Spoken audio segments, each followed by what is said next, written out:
Imagine that your phone battery is at 10% and then suddenly somebody passes you the charger. Now you're working at 100% productivity. That is what meditation does to you. In today's video, I'm going to teach you the easiest form of meditation. I'm going to answer common queries like what you should do with your hands, what you should do with your feet, and I'm going to give you a psychology-based hack so that you can actually adopt this practice into your daily life and actually meditate every day. So let's begin with the video.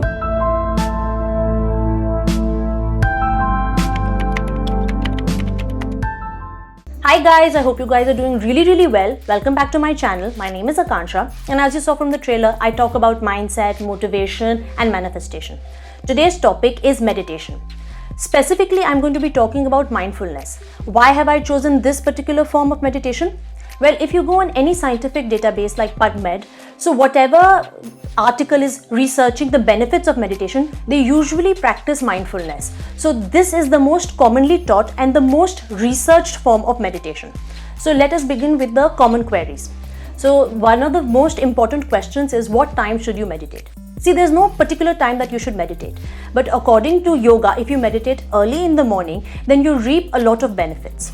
Now, you can meditate anytime that you want, but if you score yourself, 10 out of 10 would be given to if you meditate at the same time every day, and you'll get lower marks if you meditate at different times of the day. But if you meditate every day, then you will reap the benefits.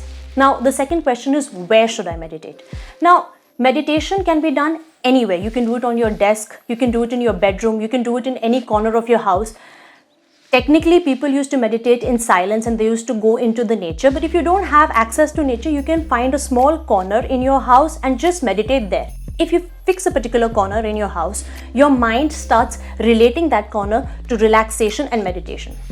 Now, the second question is, how should I sit when I'm meditating? Well, according to Ayurveda, you should sit with your feet crossed. But in case you don't have the flexibility, you can sit however you want. You can sit on a chair, you can sit with your feet crossed normally. But the important thing to pay attention is that your back should be straight.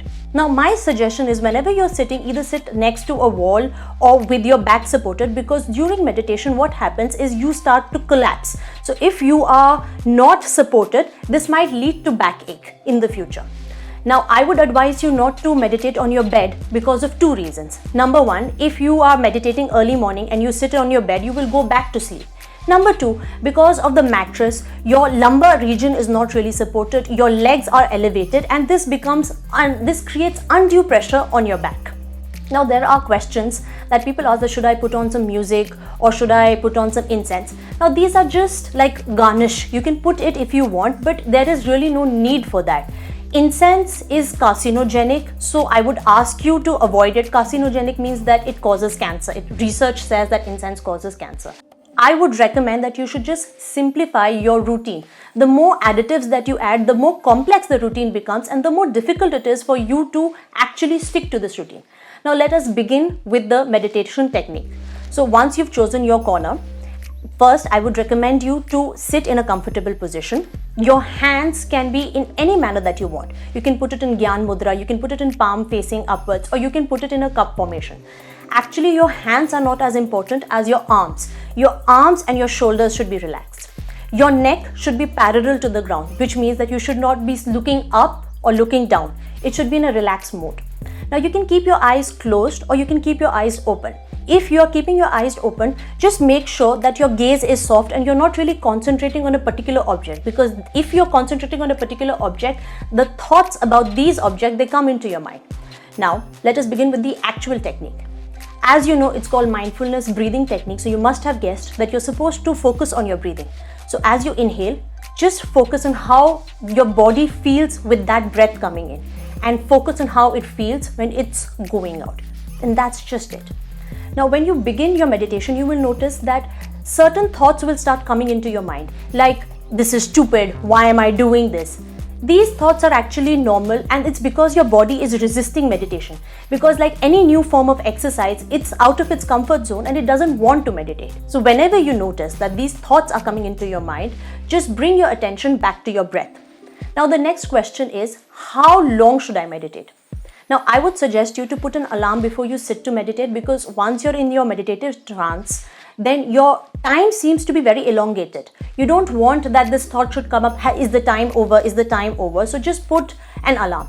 For beginners, I would suggest start with 5 minutes, and after you've continued this practice for another week or so, then you increase it to 10 minutes. Then according to your preference, you can go up to 20 minutes. Some people meditate for an hour. If you have the luxury of doing that much meditation, please do. In another video, I'm going to be telling you the benefits of meditation, all proved by science. Now, how do you actually adopt this practice of meditation? So you create a trigger. Now, what do you mean by creating a trigger? You use a particular existing habit and you piggyback the meditation on it. What do I mean with it? Well, let me give you an example. Suppose you want to develop the habit of listening to audiobooks. So what do? Whenever you're having a cup of tea, just listen to the audiobook. What happens is, as time progresses, if you're consistent with this thing, whenever you see a cup of tea, then you actually feel like, okay, this is time to listen to an audiobook. Similarly, to use or to actually apply meditation into your life and actually do it, you need to put it on another habit which you're very good at doing it.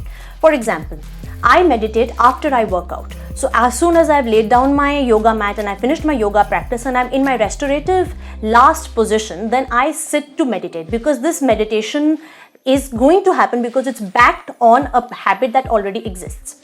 So just to sum it up, keep your palms in a very relaxed manner, keep your arms in a very relaxed manner, start with 5 minutes and go on to 20 minutes, set an alarm, focus on your breathing. And just a tip, so that you don't feel bored about it, focus on that little pause which is between inhalation and exhalation, and that will keep your mind actually at the present.